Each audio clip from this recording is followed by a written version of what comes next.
बहुत शुक्रिया जनाब चेयरमैन। मोहतरम असद कैसर साहब ने जो बातें की हैं, मैं भी उन इश्यूज़ पे बात करना चाहता था, तो लिहाजा थोड़ा सा स्पेसिफिक हो जाऊंगा। मैं आपके तवज्जो से तवज्जो तलब करता हूँ मोहतरम वज़ीर कानून जो ह्यूमन राइट्स के मिनिस्टर भी हैं, तारड़ साहब आपकी तवज्जो दरकार है। मोहतरम तारड़ साहब, अमेरिका का आर्टिकल 1 जो आइन शुरू होता है उसका क्लास 6 वो बयान करता है कि उनके जो मुंतखब नुमाइंदे हैं उनको ऐवान से जाते हुए या सेशन के दौरान गिरफ्तार नहीं किया जाएगा। और हमारा आर्टिकल 66 सब आर्टिकल 1 हमारे आइन का वो प्रिविलेजेस देता है इस ऐवान के मेंबर्स को। फिर एक जनाब तारड़ साहब, अगर आप थोड़ी सी गपशप से फारिग हो जाए। तारड़ साहब जनाब आपकी तवज्जो दरकार है। आर्टिकल 66 सब आर्टिकल 1 जो है वो प्रिविलेजेस देता है इस ऐवान के मेंबरान को, खसूसन जो यहाँ हम बात करते हैं वो प्रोसिक्यूशन से इम्यूनिटी मिलती है। जनाब चेयरमैन, 2 बातें मोहतरम असद कैसर साहब ने कही। अपोजिशन किसी भी जमहूरी निज़ाम में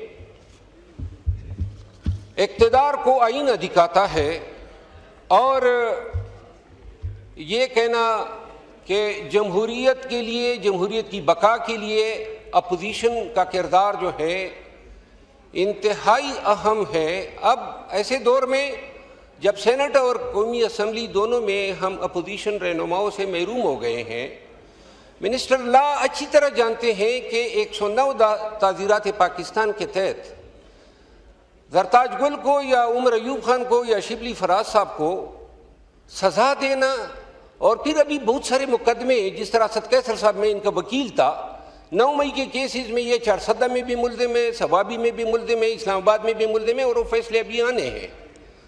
कहने का मकसद ये है कि इस तरह के फैसलों से जिनकी कोई फुटिंग नहीं है लॉ में, एक फैसला हुआ है पाकिस्तान की फौजदारी तारीख में जब 109 में सज़ा दी गई और सुप्रीम कोर्ट तक अपील रखी गई, वो थी मोहतरम मरहूम शहीद जुल्फ़िकार अली भुट्टो को जब सज़ा दी गई थी, और जिसको फिर सुप्रीम कोर्ट ने वापस लिया 50 साल के बाद। आज उसी 109 के तहत पूरे मुल्क में पाकिस्तान तहरीक इंसाफ से वाबस्ता रहनुमाओं को जो है ऐसे जज साहिबानों को इस्तेमाल किया जा रहा है। और अब ये निज़ाम अदल पे दुनिया भर की जुरिस्डिक्शन में ये कानून है कि अगर कोई गलत केस दायर होता है और गलत प्रोसिक्यूशन होती है, दुबई में है, गल्फ में है, कतर में है, ऑस्ट्रेलिया में है, अतः यूके में है, आपने गलत दावेदारी कर दी और आप अपना केस साबित न कर सके तो आपके लिए सजा है। गवाह ने झूठ बोला तो उसके लिए सजा है। हमारे ताज़ीरात पाकिस्तान के 193 के तहत परजरी एक जुर्म है। मैं यहाँ पे याद दिला दूँ, 26वीं आईनी तरमीम पे हम बहुत तनकीद करते हैं। मुझे 26वीं आईनी तरमीम की एक चीज़ बड़ी अच्छी लगी है, गरचे इसमें कोई शक नहीं है कि इस तरमीम ने अदलिया की आज़ादी का जनाजा निकाल दिया, लेकिन एक चीज़, बार बार इस ऐवान के मेंबरान को सजाएं, कंटेम्प्ट में सजाएं, प्राइम मिनिस्टर सजा पे, एक चीज़ इसकी वाहिद ये खूबसूरती है। बाकी मैं यहाँ पे जिस चीज़ की तरफ तवज्जो दिलाना चाहता हूँ वो है मोहतरम अयाज सादिक साहब। उनके साथ मेरा बहुत ही एहतराम का रिश्ता है और मैं बहुत ही ज़्यादा रिस्पेक्ट करता हूँ, बहुत ज़्यादा पसंद करता हूँ उसकी शफकत को। ये तीसरी दफ़ा है असम्बली के गेट पे पुलिस आ जाती है। तारड़ साहब, आप बताना पसंद करेंगे किस कानून के तहत आती है? पाकिस्तान के किस कानून के तहत असम्बली के गेट पे एजेंसियां और पुलिस आ जाती है? कोई बताएगा इस ऐवान को? और क्या इस ऐवान की तवकीर इतनी है? पुलिस आ गई, इसी ऐवान के सामने मुझे धक्के दे के घसीट के पुलिस ने गिरफ्तार किया था। इस ऐवान का मैं मेंबर हूं। क्या और क्या जुर्म किया था आज तक मुझे पता नहीं है, लेकिन उन्होंने घसीटा कैमरे के सामने। कोई विंडिकेशन है? यानी कि आपका आईन मुझे तहफ़्फ़ुज़ देता है, हमारे फंडामेंटल राइट्स, आर्टिकल 14 क्या कहता है? एहतराम आदमियत की बात करता है। कुरान करीम एहतराम आदमियत की बात करता है। रसूल करीम के अहदीस हैं, ये एहतराम आदमियत है। मैंने को जनाब कॉलर से पकड़ के घसीटो, थानेदार बगैरत खड़ा होता है और पूछने वाला कोई नहीं है इस ऐवान में। और फिर आ गए 5 तारीख को, किस लिए आए थे? ये ऐवान की तवकीर है। आप इसको सुप्रीमेसी ऑफ पार्लियामेंट कहते हैं, जहां पे आप आईजी से, पुलिस से, थानेदार से पूछ नहीं सकते किस खाते में आ रहे हैं, क्यों बार बार आ रहे हैं। ये ऐवान इतना कमजोर हो गया। आपका पार्लियामेंट्री प्रिविलेजेस एक्ट 1973 का दफा 7 इसको काबिले दस्तंदाज ये पुलिस जुर्म करार दे के सजा इसकी मुतय्यन कर चुका है। कभी सजा दी गई? क्यों हम यहाँ पे यूके में भी छापा मारा था ना, मेंबर ऑफ द पार्लियामेंट ग्लीन पे, और उसकी सजा दी गई उस पुलिस वाले को। यहाँ पे तो आवा बिगड़ा हुआ है। अब मैं नून और पीपल पार्टी के मोहतरम पार्लियामेंटेरियन से एक गुजारिश करता हूँ। चार्टर ऑफ डेमोक्रेसी आप लोगों ने पास किया। किस चीज की चार्टर ऑफ डेमोक्रेसी थी? कि जमहूरियत की बालादस्ती होगी। आज आप क्यों अपने चार्टर ऑफ डेमोक्रेसी से मुकर रहे हैं? ये जो रवैये पीटीआई के साथ हो रहे हैं, ये इतना ही फर्क है आप और हम में। हम इधर बैठे हैं, आप इधर बैठे हैं।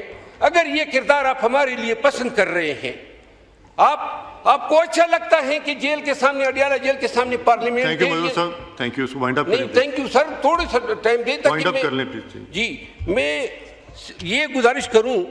बड़ी लंबी लिस्ट है अभी, और मेंबर्स ने भी इतनी लंबी तो मैं नहीं बोला हूं। मैं तो कोई 2 महीने के बाद मुझे वक्त मिला है, 2 मिनट दे दे। मैं जरा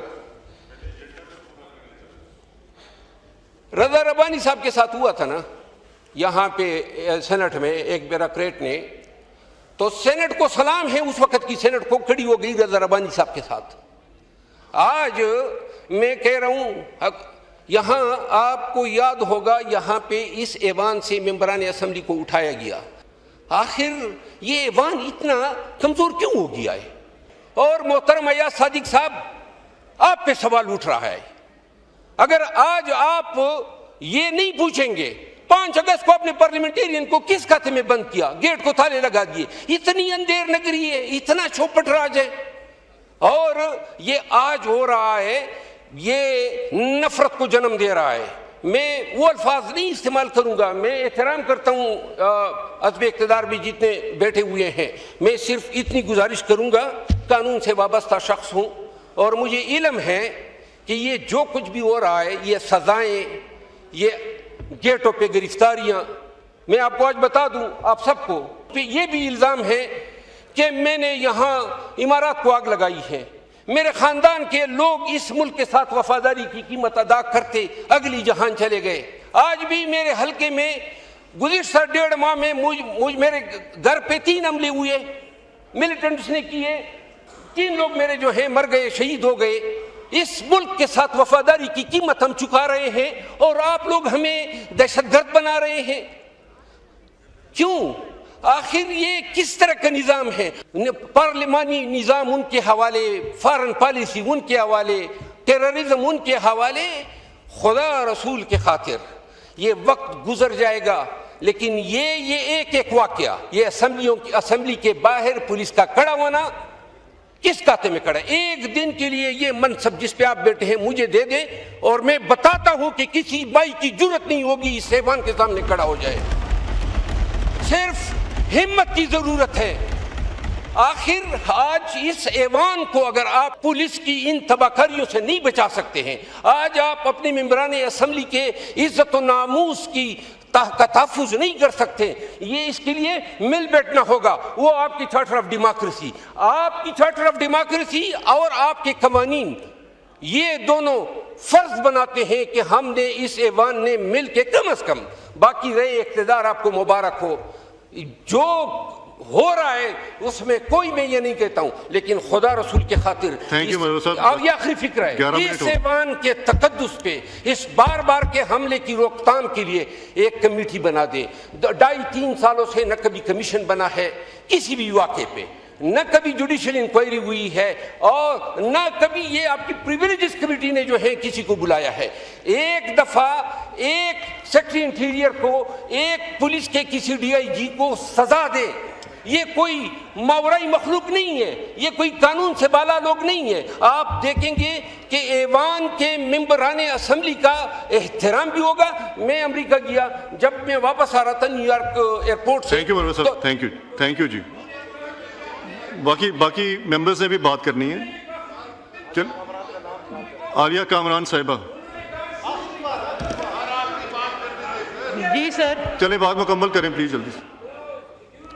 जी शूज निकाल दें, तो मैं शूज निकाल रहा था तो सिक्योरिटी वाले ने कहा जी आप क्या करते हैं, तो मैंने कहा जी पाकिस्तान में मेंबर पार्लियामेंट हूं। उन्होंने कहा जी आप शूज वापस लें, you are respected for us. काश ये एहतराम हमें पाकिस्तान में मिलता। थैंक यू मिनिस्टर साहब, ये आइटम नंबर 9